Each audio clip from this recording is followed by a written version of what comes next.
Food absolutely consumes me. My equivalent of someone's favourite band coming into town is when a top chef is visiting. It absolutely reduces me into a starry-eyed groupie. So, there's this chef who's widely revered all around the world, and his books are considered seminal texts on the topic of Thai food, and his name is David Thompson. And lucky for us, he's in town. Okay. Are we sacked anyway? David is internationally regarded as the guru on authentic Thai food, but he's an Aussie. I love that. How are those curries holding up? He's actually got a formal French chefy background, but in '86 he visited Thailand, and that was it.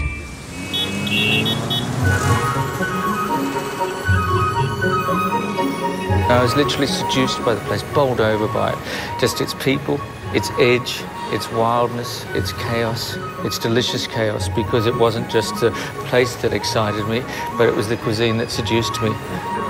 Before then, I used to think that Thai food was a simplistic street food type cuisine, and I came to the realisation that Thai food was one of the world's great cuisines. Western food, I think, in some ways is much more simplistic. In fact, in its approach, Thai food has 10 or 15 flavours that you try to juggle those flavours to create a harmonious whole. Such is David's reputation that the Thai government got him to teach authentic Thai cuisine, and his London restaurant was the first Thai restaurant to get a Michelin star. He's seriously a bit of a foodie's rock star. I need this wetter, I need this wetter, I need it. And when he's in town, everyone wants to see him play live. Well, I know I do. I'm incredibly excited right now because not only am I about to meet one of my all-time food heroes, David Thompson, but I'm about to taste his food. Now onto the soup, which got me on guide, and that is delicious soup. There's a curry, a gengati kum, and it's a prawn curry from the south of Thailand. It is rendled into coconut cream, shrimp paste. So good. David's food more than lives up to expectation. It's complex, intricate and harmonious. It just sings. And as for the man himself, well, I've a sneaking suspicion he's a tad sadistic when it comes to chilli.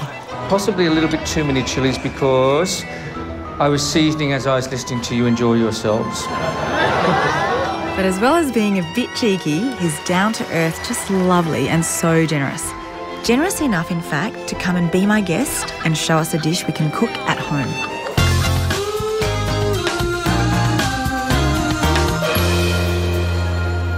David, a spectacular dinner last night, and that prawn curry was just beautiful. I think one of the things that really stood out for me in the prawn curry was the lusciousness, and I believe that's from the coconut milk. Well, it is. It's fresh coconut cream makes an incomparable difference. It's crucial to any good cooking. It adds a voluptuousness, a velvety silkiness to the dish. And once you taste freshly made coconut cream, you really want to just throw out all the cans. And I hope to be able to convince you today.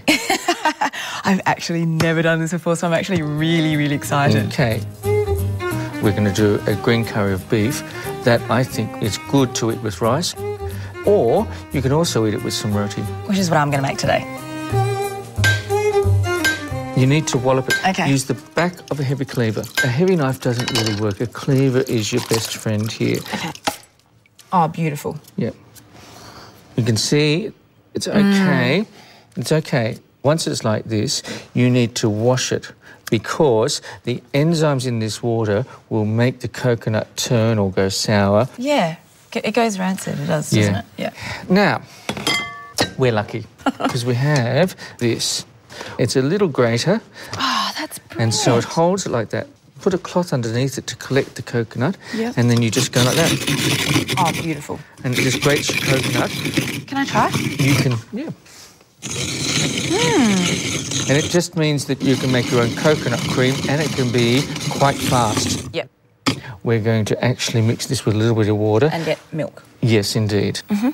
Warm water. Okay. Because it helps to hydrolyse the fat in the coconut. And what they do at home in Asia is work massage this. it. We are going to cheat. Because if you have a little blender, like a stick blender or something like that, you can give it a little bit of a whirl and that agitation and spinning will help to get an even greater yield. Yep. And then the next step is quite easy. All you need to do is squeeze that, and that's your coconut cream. It's really pretty simple. It's really not that bad. Not at all. Can I have a little go? You can. Now, the thing that I find is the harder you squeeze, the better it is. Okay. And you need to squeeze murderously, wringing its neck.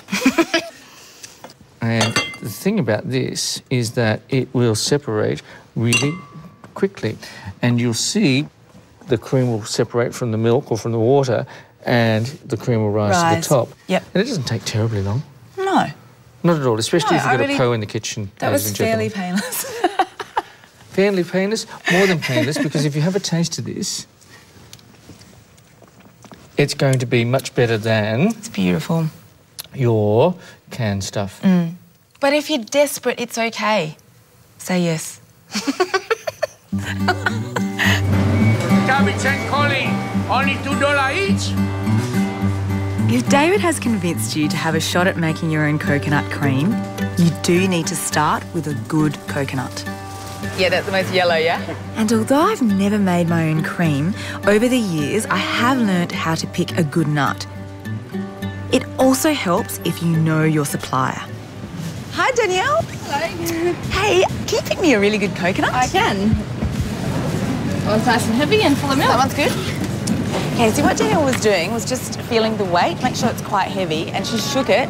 And what she's trying to do is just make sure that there's liquid in there, because you don't want a coconut that's dried out, because it means that it's old, and often the meat will be rancid if that's the case. The other thing to look for is the eyes have to be really healthy. You have to watch out that there's no mould on there, and yeah, you can't poke your fingers through them. Have a look, $1 for bungee legs today. Sang, can you come and help, please? Come here, Sang. Hi, how are you? We're just wondering if you've ever made coconut milk yourself or coconut cream. Yeah. And it's worth the trouble, you think? No, not really. Sang is actually a bit of a legend at getting out the coconut meat with a traditional grater. But a cleaver's the best. Oh, look at that. Oh, beautiful. Look at that. See the inside there? If it's rancid, it's usually got a sort of a pinky colour there, but that's beautiful and white. Yeah. And lots of liquid, so that's perfect. Oh, look at that. Isn't that gorgeous? Oh, that is so sweet. You want to try? So you put your foot on there. You're doing the right way.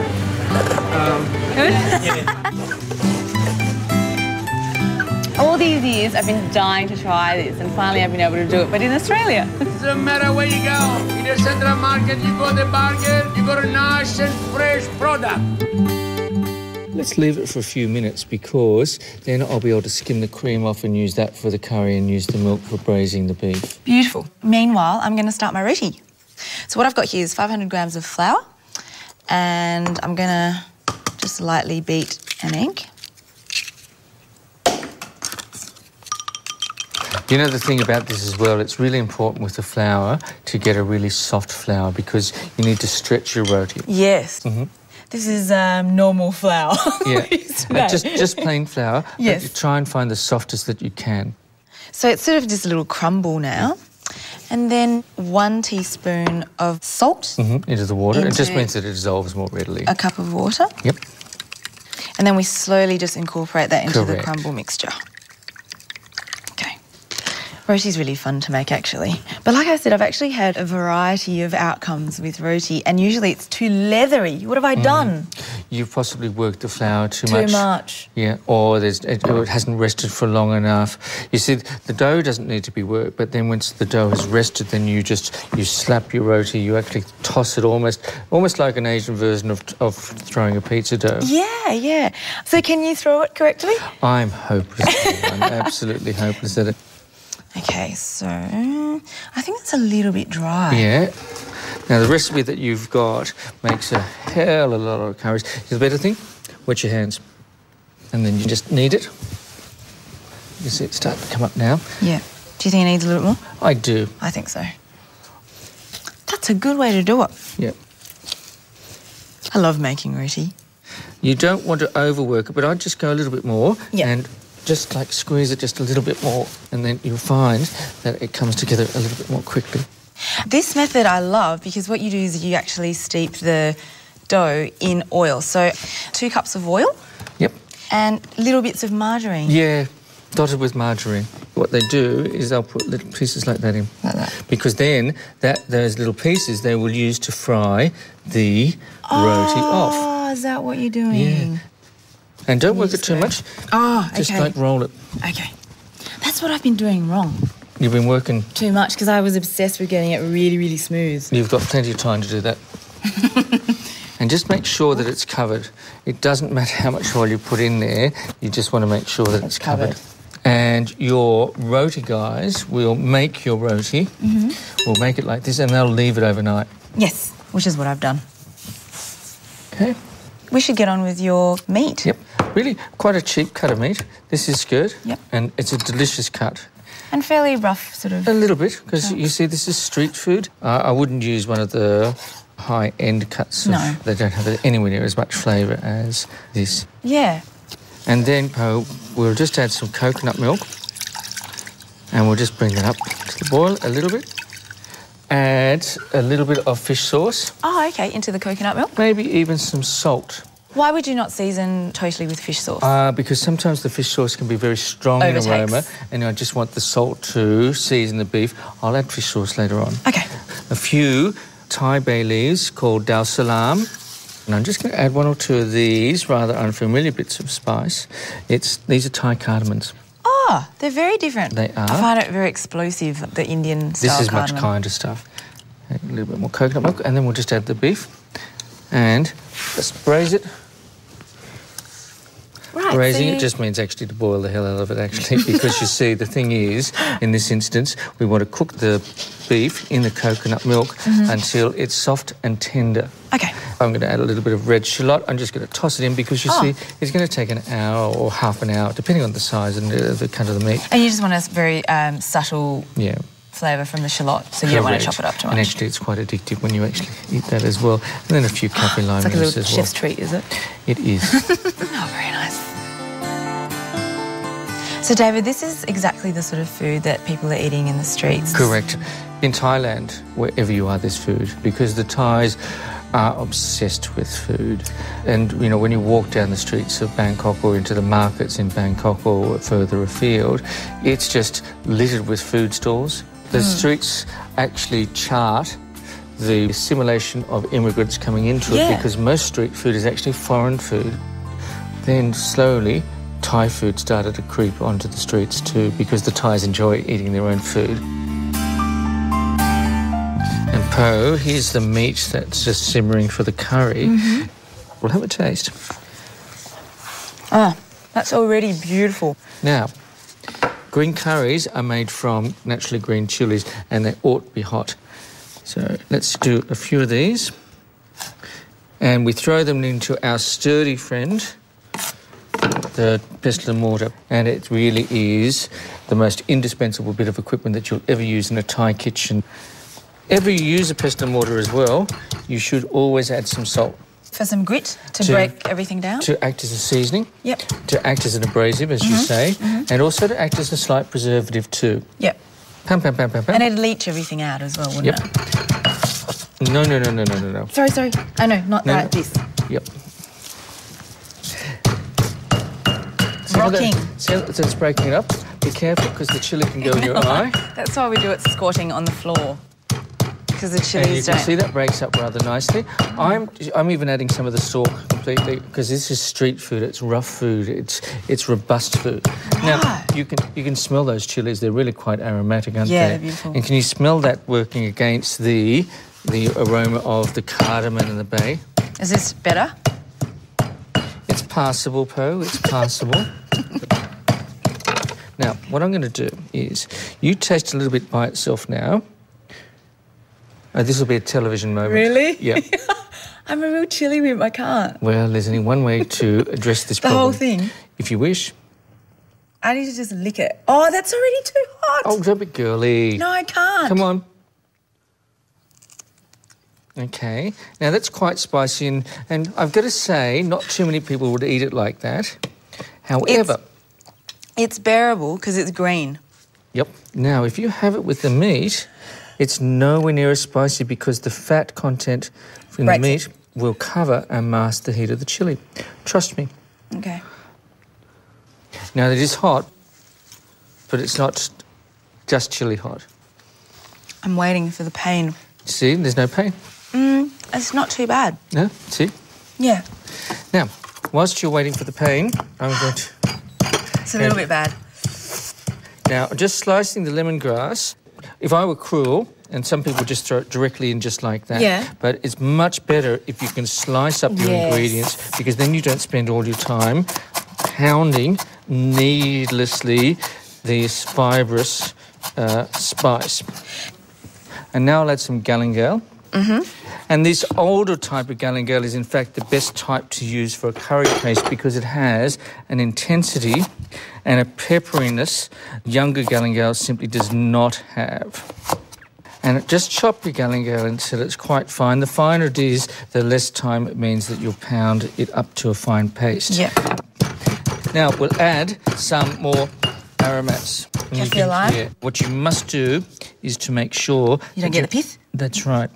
And that will have an immediate effect. Beautiful.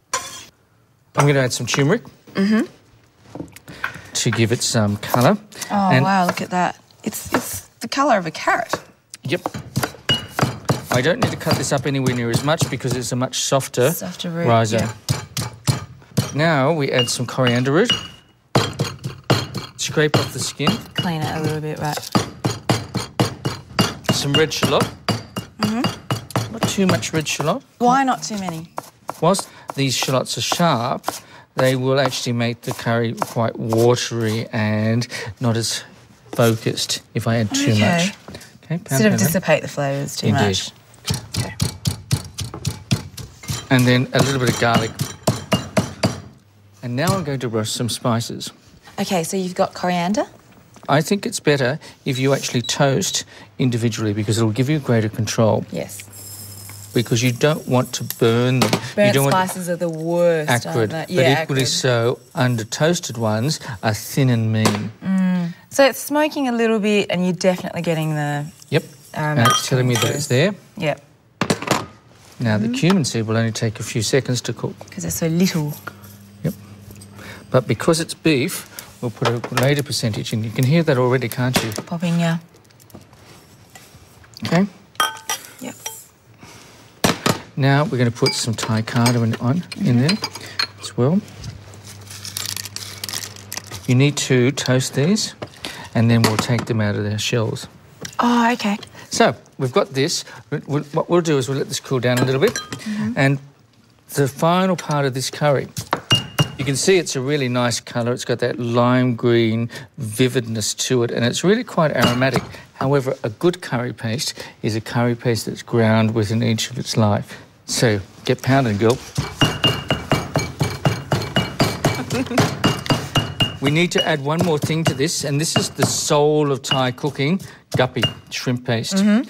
You would probably know it as lachan. Yes. Whereas I know it as guppy. Drier. This is the Thai version. Have a taste of it. It's salty, but it's got a rich fecundity to it. Oh, it's beautiful. It's not bad, is it? Yeah. And we just add a little bit of that guppy, and what will happen is that it locks all the aroma in. It does. And it will release it in the cooking. That's amazing. Yep. Whilst you do the manual work, yes, I'm going to grind some spice. I'm going to add my cumin, coriander seed, cardamom, and then I'm going to add peppercorn as well. And one final bit, a little bit of nutmeg. Oh, okay. And just close it, give it a whirl. This part doesn't take too long.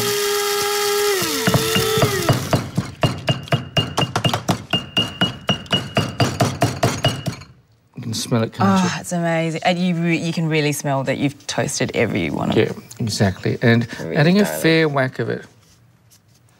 Pound, pound, pound. And you can see they'll come together quite nicely now. I think we're almost there, kind of. And you can see this is starting to come up to a decent puree. You can barely see any of the fibrous ingredients. Yeah, that's beautiful. It's nice, and it smells Thai. It's not overly spicy. It's more an integrated aroma. And you'll see what I mean as we begin to cook the curry, because now we can begin. Just beautiful. Now add some of this cream, just the remainder of some of this coconut cream, into a hot pan. So you're basically using the coconut cream instead of oil? Yep, exactly. It's just a matter of boiling it down until it has split. Yes. So I think we're ready now to add the paste. Yep, in. I think that's enough. Now, I'm going to turn that down. It's really pungent. Gorgeous. Because I don't want it to catch. Add a little bit more of this milk. And you just want to let it simmer until it smells cooked. It is very important to cook spice pastes off, isn't it? Because it's like battery acid if you don't cook it off enough. Correct. And Pearl, you can see there's a nice bit of oil forming, and that's telling me that it's just about there. And you can smell it too. The cumin especially, yep. And now what we'll do is I'm going to add some of the beef. Have a taste of it. Not too bad. Beautiful. This may frighten you, but I'm going to add some of these chilies. I'm not even going to bruise them. I'm going to leave them in whole. The thing that amazes me is finding out that chilies are a relatively recent addition to the Thai culinary repertoire. So they're not actually native. They arrived with the Portuguese around the 17th century, and as David says, they were incorporated with a happy and quick gusto into the culinary canvas of the Thais. There are various types of chilies in Thai cooking. David's favourites are scuds, also called bird's eye chilies, and as I've discovered, they certainly pack a punch. Green chilies are unripe chilies. Red chilies are ripe and they're not as pungent as the green ones. Now, this is the dough that we did before. And I have to tell you, I am not great at doing this. Spread it out just a bit. I do not want to have it too thin at the moment. Yep. See how that's going like that? Yeah. And then, once it's sufficiently stretched, and then like that. You can see how you're just stretching it as you're pulling it? Yeah. A good roti wallet can throw it and make it, well, they can stretch it with an inch of its life, and they do it with such skill that just leaves me in awe. And then, once it's been stretched, you then move it around. Okay, this actually requires quite a lot of practice. So this is my home version, which is slap it on the bench and just stretch it like this. You can do that. We put a few of the spring onions chopped through it. So just stretch it a little bit. Like this. Then just roll it over a little bit, and then just stretch it just a little bit more and form an almost snail-like coil. Indeed. See, David, look at mine. I mean, it's not pretty, but, you know, I think it'll achieve a similar result. Well, you're probably right, I've got to say. Once we do this, we just press these out, just press it out a little bit, because you do want to maintain that flakiness. Actually, that's looking not bad at all. That's not looking bad at all. Now, put a little bit of the oil in. I'm going to put some of the margarine in a second. Can I put mine in? Yep. How do we mark yours? What is the mark of Ko? There's a shallot right in the middle there. A sky. And you can see it starts to cook quite quickly. You want to make sure that... See that lovely colour? Yes, that's perfect. A little bit of the margarine in. Dollop on top? Yeah, so it just begins to cook and it picks up the flavour from... Yeah. And they're not looking too bad at all. That's a bit sad. And so we take that on there. Yeah. Now we've got to break them up just a little bit. Yeah. And then, in order just to finish these little numbers... Do you go like this? Yeah. And you just break it up just like that. Yeah. So we'll cut them up. And normally it just goes into several pieces, just like that. Or you want to taste it by itself? Not bad. Your one or my one? Mine. More importantly, what you want to do is also dip it in the curry and you eat it like this. Not too disagreeable, but it's even better with just a little bit of chilli on there. See all that fat that's on there? Yeah. That's going to mask the chilli, and even though this looks like a lethal amount and possibly may cause me damage in the future, it's actually quite not bad at all. It should be palatable. It shouldn't drive me completely over the edge. Yeah. You're already there. Aren't you? I've learned a couple of things today. One of them is that David is a maniac. And secondly, you have to try one of these scuds. And the coconut milk really does buffer the hotness. It's quite amazing. Would you like to prove that again? No.